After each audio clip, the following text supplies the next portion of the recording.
भज गिरिधर गोविंद गोपाला, भज गिरिधर गोविंद गोपाला, भजो मुरली मनोहर नंद लाला, भजो मुरली मनोहर नंद लाला, भज गिरिधर गोविंद गोपाला, भज गिरिधर गोविंद गोपाला, भजो मुरली मनोहर नंद लाला, भजो मुरली मनोहर नंद लाला, भज गिरिधर गोविंद गोपाला, भज गिरिधर गोविंद गोपाला। बोलिए वृंदावन बिहारी लाल की जय। जय जय श्री राधे, जय जय श्री राधे। सभी भक्तों से निवेदन, बहुत एकाग्रचित्त होकर सत्संग के प्रत्येक शब्द को सुनने का, समझने का और मानने का हमें प्रयत्न करना चाहिए। सुनते भी हैं, समझते भी हैं, कमी कहाँ रहती है मानने में। हम अपने को आत्मा सुन लिया, समझ लिया, मानते नहीं। भगवान हमारे साथ है, सुन लिया, समझ लिया, लेकिन कहीं ना कहीं मन में क्या कारण है कि हमारे अंदर अभी दृढ़ता नहीं आ पा रही है। आज कोई भक्त मेरे से प्रश्न कर रहा था कि हमें संसार से वैराग्य कैसे करना चाहिए। मैंने कहा आपको वैराग्य करने की कोई आवश्यकता नहीं। एक एक शब्द पे ध्यान दीजिएगा। हमें संसार से वैराग्य करने का प्रयत्न नहीं करना चाहिए। बोले सारे धार्मिक ग्रंथ कहते हैं बिना वैराग्य के भगवान से प्रेम नहीं होगा। क्या ये गलत है? मैंने कहा बिल्कुल सत्य है। बोले फिर आप मना कर रहे हो कि वैराग्य नहीं करना। मैंने कहा हाँ, ये भी मैं बता रहा हूं आपको नहीं करना। आप वैराग्य कैसे करोगे? मैं कहूंगा परिवार मेरा नहीं, समाज मेरा नहीं, धन मेरा नहीं, ये वैराग्य थोड़ी हो रहा है। ये तो इसी से राग हो रहा है। अगर मैं बार बार कहूं ये मेरा नहीं, ये मेरा नहीं, ये मेरा नहीं, ये तो मैं इन्हीं का सुमिरन कर रहा हूं। ये तो मैं उसी का सुमिरन कर रहा हूं। वैराग्य माने क्या होता है? देखिएगा, मैंने कहा था शाम को सत्संग में बताएंगे। अक्सर लोग यही कहते हैं कि वैराग्य कैसे हो। मैं कहता हूं वैराग्य नहीं करना। क्या करना है? भक्ति करनी है। कल भी मैं आप लोगों के साथ निवेदन करके चुका था कि ज्ञान वैराग्य की कोई आवश्यकता नहीं। जैसे जैसे आपका प्रेम प्रभु के परिवार में बढ़ेगा, इससे क्या होगा? अपने आप ज्ञान अपने आप वैराग्य होगा। उदाहरण समझिएगा, कन्या विवाह होकर के ससुराल में आई, क्या उसने पियर वालों से वैराग्य की माला जपी थी? नहीं। समय कहां लगाने लगी? ससुराल में। काम किसका करने लगी? ससुराल का। रहने कहां लगी? ससुराल में। तो राग किससे हो गया? ससुराल से। धीरे धीरे पियर की याद कभी आई तो आई, अब 24 घंटे जैसे ससुराल में राग हो गया। ये मेरा घर है, ये मेरे बच्चे हैं, है ये भी गलत, लेकिन वैराग्य नहीं करना, अपने आप होगा। क्यों? क्योंकि भक्ति के दो पुत्र हैं, ज्ञान और वैराग्य।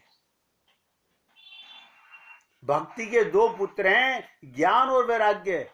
भक्ति आएगी, प्रेम बढ़ेगा तो ज्ञान अपने आप होगा और वैराग्य भी अपने आप होगा।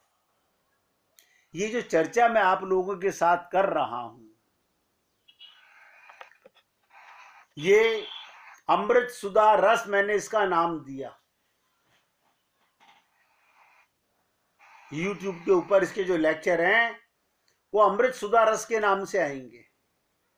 इसके बाद एक ऐसे ग्रंथ पर मैं चर्चा करना चाहता हूं, बहुत दिनों से मन में इच्छा है, रामानुज संप्रदाय का।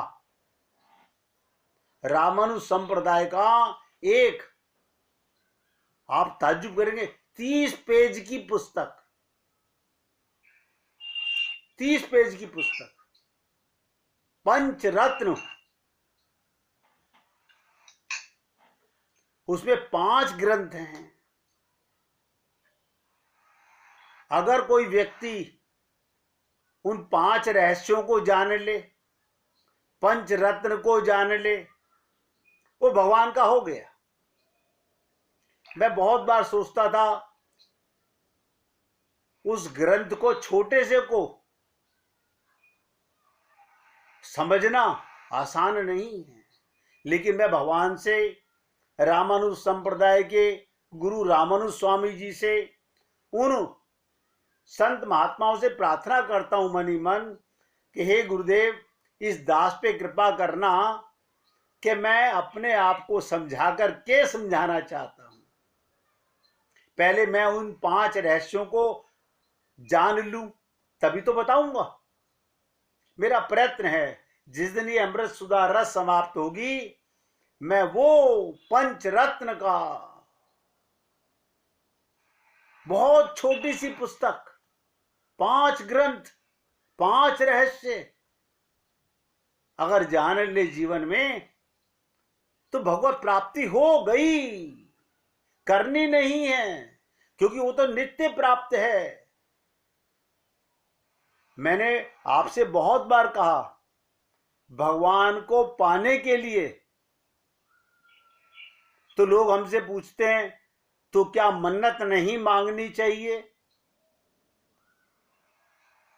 मैंने कहा, अगर मन्नत मांगने से पूरी होती है तो एक मांगो,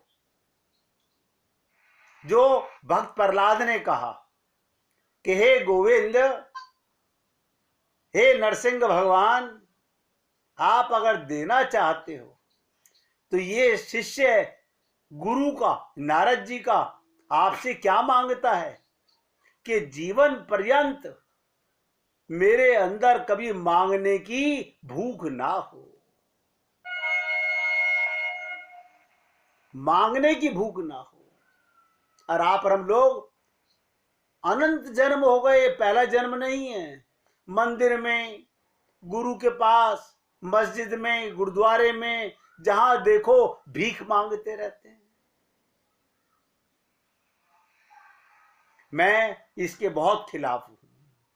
मैं बार बार कहता हूं, मांगन से मरना भला, मत मांगो कोई भीख, अब देखिएगा, कोई भक्त बता सकता है जो मैंने भी एक शब्द बोला है कि मांगन से मरना भला, मत मांगो कोई भीख। मैंने तो हिंदी में बोला है ना, इसी का अर्थ बता दीजिए। सर भगवान ने हमें सब कुछ दे रखा है, हमारी योग्यता से ज्यादा दे रखा है, फिर भी अब ज्यादा इच्छा करेगा तो ना ना ना ना, ये अर्थ ही नहीं है मेरे भाई। मैं वही तो बोल रहा हूं, हम हिंदी के भी शब्द का अर्थ नहीं समझ पाते, नहीं समझ पाते। कारण है ना, हमारी बुद्धि जो है वो अभी जब तक आत्मज्ञान से परिपूर्ण नहीं होगी, हम किसी शब्द को नहीं समझ पाएंगे। मैंने कहा मांगन से मरना भला, अरे मांगो मत, अपने आप को मारने का प्रयत्न करो। मारने का मतलब मैं को मिटाने का प्रयत्न करो। ये मैं के कारण तो मांगते बने हो। अगर मैं अपने को शरीर ना मांगता तो भीख क्यों मांगता। आज मंदिर में बड़े बड़े शिवालयों में मंगतों की लाइन लगी हुई है, थालियां ले लेकर के भगवान से चाहना पैदा कर रहे हैं। कोई भगवान का प्रेम नहीं मांगता। एक बार उद्धव ने पूछा था, प्रभु ये सब क्या कर रहे हैं। बोले कोई मुझे मांगने नहीं आता, कोई मेरा प्रेम मांगने नहीं आता। कैसे मूर्ख संसार के लोग हैं कि गुरु प्राप्त होने के बाद भी संसार मांगते हैं। आज गुड्डी जी हमसे बोल रही थी कि जब तक गुरु जीवन में नहीं आता तब तक ये हमारे व्यभिचार, अंधविश्वास जो अनंत जन्मों से चले आ रहे हैं, मेरी सास ये करती थी, मेरी माँ ये करती थी, वही सब लीपा पोती हम कर रहे हैं। मैंने कहा उसको ऊपर भी बता देता हूं, गुरु आने के बाद भी हम क्या करते हैं, दोनों काम करते हैं, दोनों काम करते हैं, छोड़ते नहीं हैं। दोनों तरफ टांग फंसा के रखते हैं। कहीं देवी जी नाराज ना हो जाएं, कहीं गणेश जी नाराज ना हो जाएं, शंकर भगवान नाराज ना हो जाएं। हम दोनों काम करते हैं। रीति रिवाज जो हमें अंधकार की ओर ले जा रहे हैं, उससे नहीं बाज आते। मैं तो कहता हूं गुरु का मतलब भगवान के प्रेम की प्रेरणा जीवन में आई है। इसके बाद है प्रेम जगत में सार, और कोई सार नहीं। तू कर ले हरि से प्यार, और कोई प्यार नहीं। तो वैराग्य नहीं करना, नहीं करना, अपने आप होगा। भक्ति करनी है, और भक्ति करने के लिए अंगूठा टेक हो, पढ़ा लिखा हो, मूर्ख से मूर्ख हो, सब अधिकारी हैं। भगवान ने अपनी प्राप्ति का इतना सरल मार्ग बताया जिसके लिए सब जीव अधिकारी हैं। देखिएगा, अभी पिछले कई मास से मैं टेलीविजन पे कई बार देखता हूं, सुनता हूं, बहुत दुख भी होता है। रामचरितमानस की एक चौपाई का कितना गलत प्रचार चल रहा है। लोग क्या कहते हैं, ढोर गवार शूद्र पशु नारी,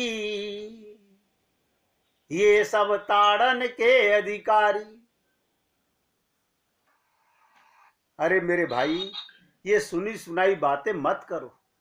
कभी रामचरितमानस निकाल के एक बार पढ़ तो लो, एक बार पढ़ तो लो कि इसमें लिखा क्या हुआ है।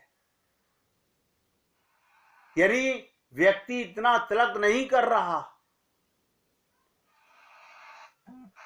गलत व्याख्या कर रहे हैं, गलत शब्द बोल रहे हैं, ये समझ ही नहीं पा रहे कि मुझे क्या बोलना चाहिए। ध्यान से सुनेंगे, सब भक्त लोग सुनेंगे। रामचरितमानस में लिखा है ढोल, नोट करो, ढोर नहीं, ढोल, गवार, क्षुद्ध पशु रारी, नारी ने लिखा हुआ, रारी।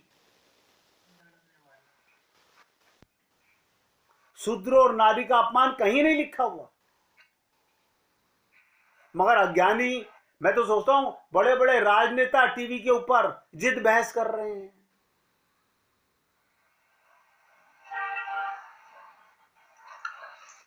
तुलसीदास जी, बताता हूं ना, अभी सुनिएगा, ध्यान से सुनिए, एक एक चीज बताऊंगा। रामचरितमानस में टोटल 10,902 चौपाइयां हैं। मात्र एक ही चौपाई पढ़ने में आई पाई है, और वो भगवान श्री राम का मार्ग रोकने वाले समुद्र द्वारा। समुद्र ने मार्ग रोका था ना भगवान का, बस किया गया अनुन्य का अंश है, जो कि सुंदर कांड के अंदर आता है कि ढोल गंवार क्षुद्ध पशु। ध्यान से सुनिएगा, ये लोग कहते क्या हैं? नारी, सकल ताड़न के अधिकारी। तुलसीदास जी ने, राम भद्राचार्य जी जो नेत्रहीन हैं, ध्यान से सुनिएगा, वो भी इसका प्रचार करते हैं। कहते हैं ये गलत लिखा हुआ, गलत बोलते हैं लोग। बाजार में प्रचलित रामचरितमानस में 3,000 से अधिक स्थानों पर अशुद्धियां हैं। जितनी पुस्तकें छप रही है ना, कोई इसको रीड तो करता नहीं है कि कहां गलतियां हैं कहां नहीं है। अशुद्ध तरीके से प्रचार हो रहा है। उनका कथन है, तुलसीदास जी महाराज स्वयं विचार करें, यदि तुलसीदास जी मंशा में शूद्र और नारी को प्रताड़ित करने का होता तो क्या रामचरितमानस 10,900 चौपाइयों में से वो एकमात्र एक चौपाई में शूद्रों की चर्चा करते? वो शबरी की तारीफ कर रहे हैं।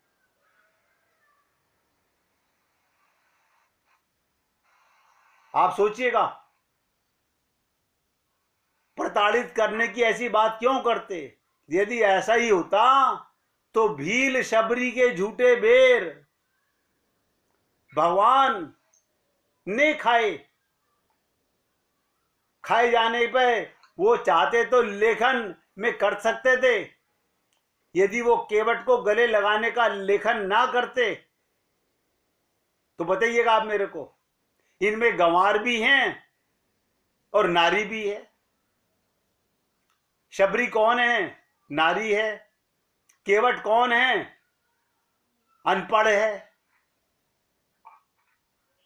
सही रूप ध्यान से सुनिएगा, ये नहीं है जो लिखा, जो बोलते ना लोग, ढोल गवार शूद्र पशु नारी नहीं है।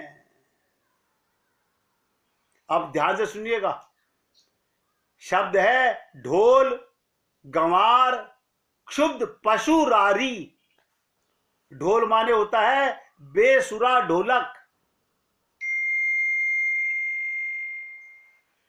गंवार माने होता है मूर्ख व्यक्ति, और क्षुब्ध पशु माने होता है आवारा पशु, जो लोगों को कष्ट दे। और रार क्या होता है? कलह करने वाला। ये घर में ऐसे ही रार कर रहा है, कलेश कर रहा है, कलह कर रहा है। हाँ, ये है। तो चौपाई का सही अर्थ है, जिस तरह बेसुरा ढोलक, अनावश्यक ऊल जलूल बोलने वाला गंवार व्यक्ति, आवारा घूमने वाले, कर लोगों की हानि पहुंचाने वाले पशु, दुखी करने वाले पशु, और रार अर्थात कलह करने वाले लोग दंड के अधिकारी हैं। अब बताइएगा कहां लिखा है इसके अंदर? इस चौपाई में शुद्ध के स्थान पर शूद्र कर दिया, रारी की जगह नारी कर दिया, और हम लोग बिना जाने बिना समझे कैसे कैसे शब्द बोलते हैं। ये भ्रमवश हमारे भारतीय अज्ञानी लोग, मैं तो कहता हूं एक बार रामचरितमानस को उठाकर सुंदरकांड को पढ़ो तो सही। अपने आंख से पढ़ने के बाद में आप बोलो कि कहां गलती है।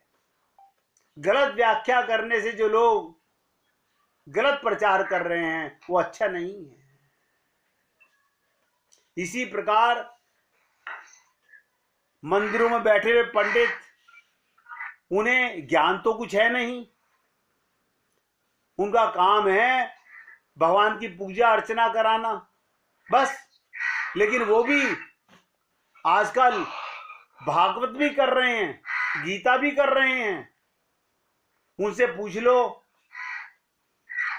कि इसका अर्थ क्या है, अर्थ नहीं जानते। वो पुस्तकें पढ़ पढ़ के बाच देते हैं, 10-20 कथाएं रट ली हैं, उनका प्रचार कर देते हैं। ऐसे क्या होगा? इसलिए हम आपसे निवेदन करते हैं, हमारे को वैराग्य नहीं करना, ज्ञान के पीछे नहीं भागना। आप देखिएगा, कल जो सुना आज पूछो तो गायब। हमारे महाराज जी कहते थे, ज्योग्राफी बड़ी बेवफा। ध्यान से सुनिएगा, हमारे महाराज जी का वर्ड है ये कि ज्योग्राफी बड़ी बेवफा, रात को रटो सुबह सफा। 12वीं का पेपर दे के आने वाला, बीए का पेपर दे के आने वाला, पेपर देने के 2 दिन बाद पूछो सफा। वो कहता है मेरे को तो पेपर देने तक याद करना था बस खाली। और ज्ञान उसे कहते हैं जो कभी ना भूले। जो गुरु संत महात्मा हमें आत्मज्ञान कराते हैं वो असली ज्ञान है। जब हमारा मन भगवान की ओर खींचने लगे, ध्यान दो, खींचने लगे, यानी हमारा समय हरि के चर्चा में, संत महात्माओं के संग जितना समय ज्यादा कटेगा उतना ज्ञान और वैराग्य अपने आप आएगा।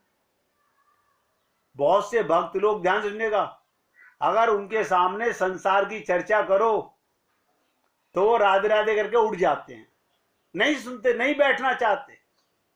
क्यों?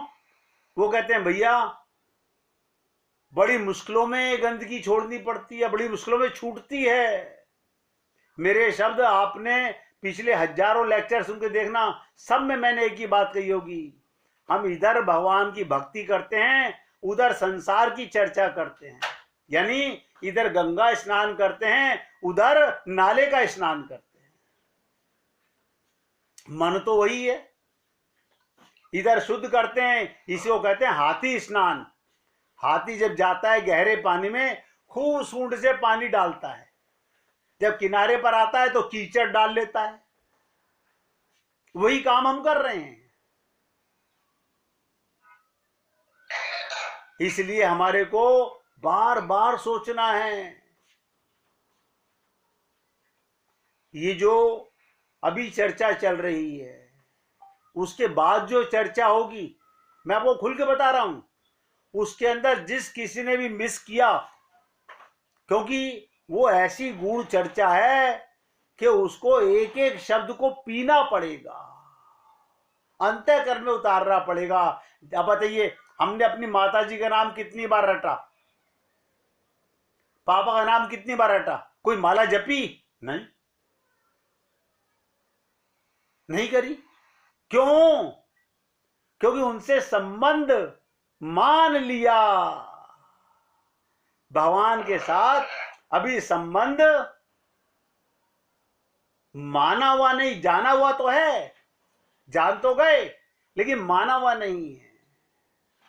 जिस दिन हम लोग भगवान के साथ अपना संबंध पक्का कर लेंगे, उसके बाद आप भी सूरदास की तरह कह सकते हो, हाथ छुड़ाए जात हो निर्बल जान के मोही, मर्द बदूंगो, क्या कहते हैं, हृदय से जब जाओगे मर्द बदूंगा तो।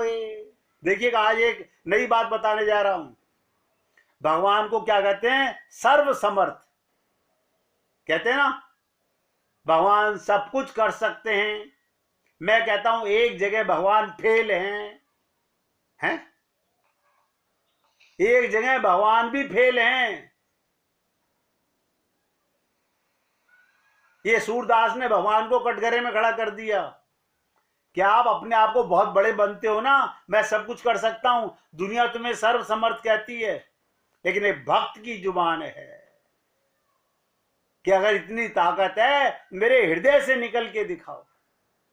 भगवान कहते हैं नहीं, नहीं जा सकता, मैं इस जीव का त्याग कभी नहीं कर सकता। सोचिएगा, भगवान भी असमर्थ है हमारा त्याग करने में, और हम मूर्ख हैं, मिले हुए भगवान के साथ भी अपनी पींग नहीं बढ़ा रहे। क्या करना चाहिए?